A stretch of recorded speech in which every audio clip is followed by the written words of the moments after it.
Hello everyone, Shri IAS academy में आपका स्वागत है। जैसा कि आप जानते हैं कि श्री आईएएस एकेडमी ने आंसर राइटिंग सीरीज की शुरुआत की थी, जिसमें ऑलरेडी हमारे 112 पार्ट आ चुके हैं। ये हमारा 113 पार्ट है। इसमें हम देखेंगे कि आपके द्वारा हमारे टेलीग्राम चैनल पर किस प्रकार का प्रश्न भेजा गया, उसे आपने किस तरीके से लिखा और वास्तव में उसे कैसे लिखना चाहिए। तो चलिए शुरू करते हैं। जैसा कि आप देख रहे हैं, ये प्रश्न आपके द्वारा हमारे टेलीग्राम चैनल पर भेजा गया। तो सबसे पहले हम आपके प्रश्न को पढ़ेंगे, फिर आपके उत्तर को पढ़ेंगे और फिर देखेंगे कि वास्तव में इसमें और किन पॉइंटों को ऐड किया जा सकता है। आपका प्रश्न है, क्या आप ये मानते हैं कि प्राचीन भारत की राजनीतिक, सामाजिक, आर्थिक एवं सांस्कृतिक गतिविधियों की जानकारी में अभिलेखों की महत्ता साहित्यिक स्रोतों की अपेक्षा अधिक है? और विवेचना कीजिए। अर्थात आपसे काफ़ी सरल प्रश्न पूछा गया है। आपने लिखा है, प्राचीन भारत की जानकारी या अध्ययन के स्रोत के तौर पर प्रमुखता इन दोनों पुरातात्विक साहित्यिक स्रोतों पर हमारी निर्भरता है, जिसके अंतर्गत हमें राजनीतिक, सामाजिक, आर्थिक एवं सांस्कृतिक व्यवस्थाओं की जानकारी प्राप्त होती है। इसी के अंतर्गत अभिलेखों को पढ़ना हमारे लिए जरूरी हो जाता है, जिसमें काल ज्ञान हमें सटीक प्राप्त होता है। अभिलेखों की सर्वाधिक महत्वता की एक मुख्य विशेषता उनमें हेरा फेरी की गुंजाइश का ना होना है, क्योंकि अभिलेखों को शिलाओं पर, स्तंभों पर, ताम्रपत्रों और दीवारों पर या प्रतिमाओं पर उत्कीर्ण किया जाता था, जिसमें उत्कीर्णन के बाद संशोधन करना संभव नहीं था। इनको उकेरने में अक्षरों की बनावट से हमें काल को निर्धारित करने में सहायता मिलती है। इसमें अशोक के अभिलेखों को ले सकते हैं, जिनमें अक्षरों को बाईं से दाईं ओर यानी कि ब्राह्मी लिपि तथा दाईं से बाईं ओर खरोष्टी लिपि में लिखा गया। वर्तमान संदर्भ में भी इसी आधार पर ब्राह्मी लिपि का मुख्यतः प्रयोग किया जाता है। खारवेल के हाथी गुम्फा लेख अभिलेख से धम्म सत्ता के साथ साथ नीतियों ने समाज रूपी व्यवस्था को सुदृढ़ रूप देने में सहयोग दिया। इसी प्रकार अभिलेखों की महत्ता को रुद्रदामन का गिरनार अभिलेख, संस्कृत में प्रथम अभिलेख, भी चरितार्थ करता है, जिसमें वर्णित सुदर्शन झील का पुनरुद्धारीकरण आर्थिक गतिविधियों को सहयोग को दर्शाता है। इस प्रकार मंदिर या मूर्तियों में उत्कीर्ण अभिलेखों से हमें सांस्कृतिक गतिविधियों का पता चलता है। इनमें सातवाहनों का पूरा इतिहास अभिलेखों पर वर्णित है। साहित्यिक स्रोतों के आधार पर प्राचीन भारत की व्याख्या जितनी विदेशी साहित्यकारों ने रची, उनकी अपेक्षा भारतीय साहित्यकारों ने नहीं की या कुछ कम की है।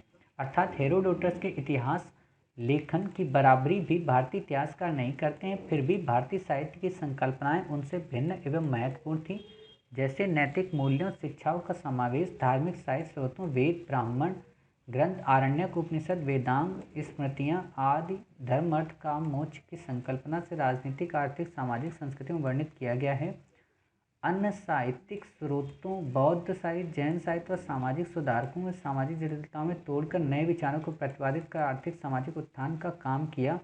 इन आर्थिक साहित्य के इतर कौटिल्य के अर्थशास्त्र, कल्हण की राजतरंगी तथा पाणिनि के अष्टाध्यायी आदि ने समाज, अर्थ, राजनीति, तंत्र को काफ़ी विस्तृत रूप से वर्णित किया, किंतु इन साहित्यों में राजा की प्रशस्तियों, यशगानों या किंवदंतियों के आधार पर अतिशयोक्तिपूर्ण से वर्णित किया जाता है तथा आम जनमानस का जिक्र नहीं किया जाता। इसी प्रकार साहित्य में कालक्रम, रचना क्रम में भी अभाव पाया जाता है, जिससे बढ़ा चढ़ाकर लेखन का अंदेशा नजर आता है। इस पर जानकारी न होने के कारण मैगजीनियन फानेस इंसान की साहित्य रचना में भारतीयों के बारे में अकल्पनीय वर्णन किया गया।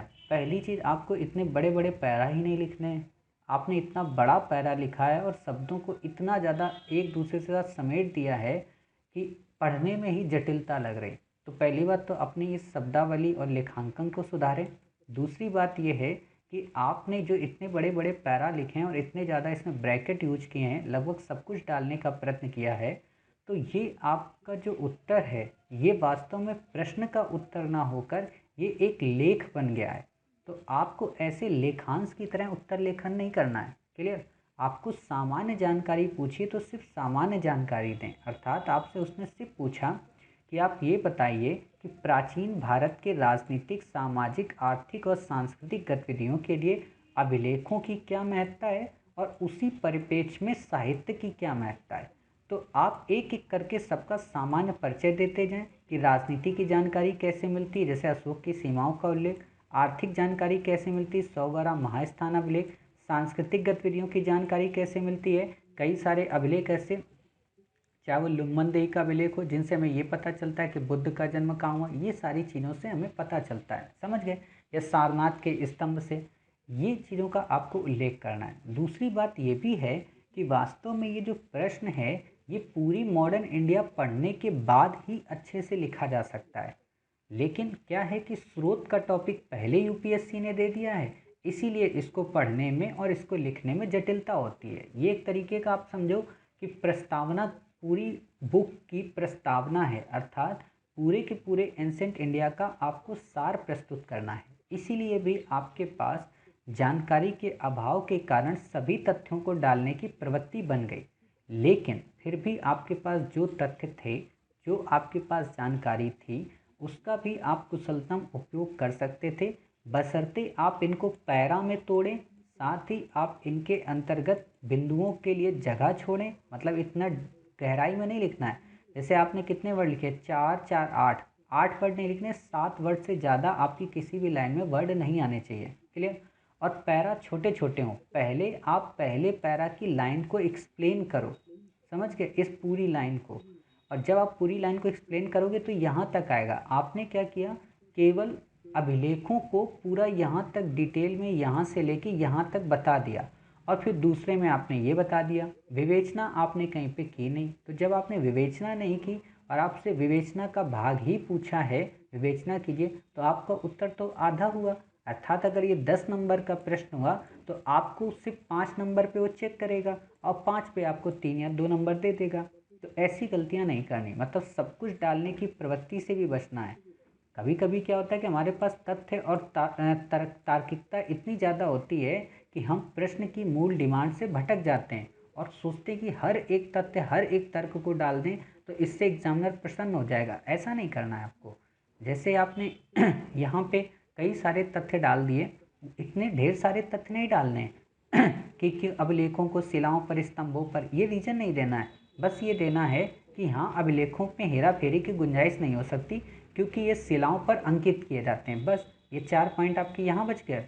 फिर आपको यहाँ पे ये भी नहीं बताना है कि बाएं से दाएं होती है, दाएं से बाएं होती है। आप ये बता सकते हो इसमें कई प्रकार की भाषाओं की जानकारी मिलती है, बस, इससे ज़्यादा बिल्कुल नहीं। वर्तमान संदर्भ को इसमें नहीं ऐड करना है।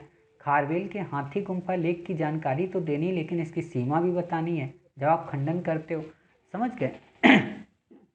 साथ ही आप ये भी बता सकते हो कि कई सारे, अब जब साहित्यिक स्रोतों के बारे में लिखोगे तो वहाँ पे जिक्र कर सकते हो। अब जैसे यहाँ पे आपने रुद्रदामन लिखा, तो आपको संस्कृत में प्रथम अभिलेख है ये लिखने की जरूरत नहीं है, ये ऑलरेडी तो सबको पता है ना।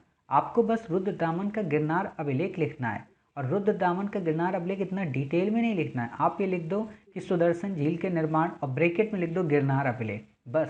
शब्दों को ऐसे आपको संदर्भित करना है। क्लियर। फिर बात आती है यहाँ पे साहित्यिक में। साहित्यिक में आपने क्या किया, पूरी डिटेल दे दी। इतना डिटेल नहीं देना है आपको, नोट्स नहीं बनाने, यहाँ पे उत्तर बनाना है। तो आप क्या कर सकते हो कि विदेशी साहित्यकारों की अपेक्षा भारत में इतिहास लेखन इतना ज़्यादा परंपरागत नहीं था। हालांकि भारत के जो साहित्य था या भारत का जो इतिहास था वो किंवदंतियों, ब्राह्मण ग्रंथों, वेदों, पुराणों, आरण्यक, उपनिषदों के अंतर्गत संकलित किया गया। अब जब आप इतनी चीज़ें बता देते हो, वेदों, ब्राह्मण, आरण्यक, उपनिषद, वेदांग, तो इसमें ये जो 4 पुरुषार्थ हैं अपने आप उसके अंतर्गत समाहित हो जाते हैं कि धर्म, अर्थ, काम, मोक्ष। तो इसको आपको डिटेल में नहीं दर्शाना है, समझ गए। फिर आपको बौद्ध एवं जैन साहित्य को इतना डिटेल में नहीं बताना है, केवल ये बता देना कि हाँ, जब ब्राह्मण ग्रंथ वगैरह लिख रहे हो कि हाँ, बौद्ध साहित्यों से भी हमें कुछ जानकारी मिलती है, लेकिन कई सारे ऐसे साहित्य हैं जो धर्मनिरपेक्ष हैं, समझ गए। आप उसके बारे में फिर बता दोगे कि जैसे कौटिल्य का अर्थशास्त्र का लर्ण की रास तरंगणी और अष्टाध्यायी आदि से भी हमें जानकारी मिलती है, लेकिन इन जानकारियों को पढ़ते वक्त हमें विदेशी स्रोतों पर भी निर्भरता को ध्यान में रखना पड़ता है, और कई बार तो हमें अभिलेखी साक्ष्यों की भी जरूरत पड़ती है।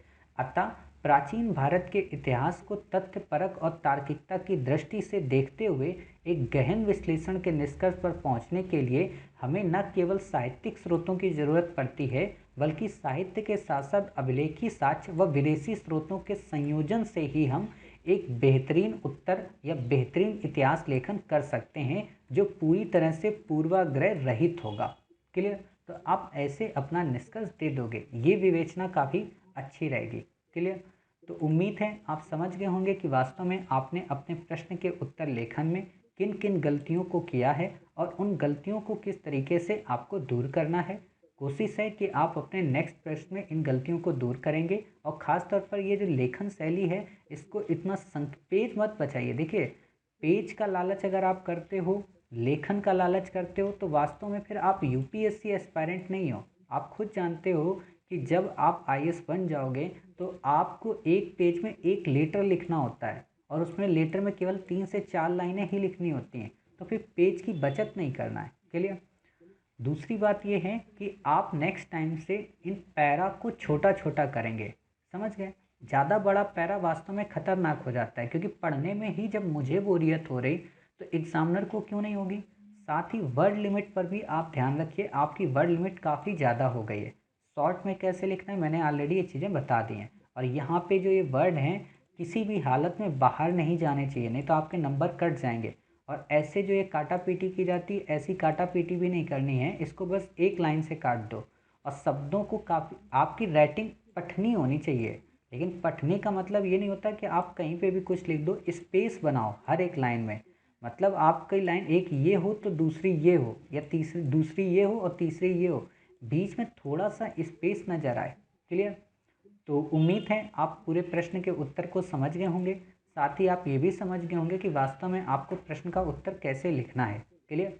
तो मिलते हैं आप ही के द्वारा भेजे गए एक नए प्रश्न के साथ। तब तक अपना ख्याल रखिए और स्वस्थ रहिए।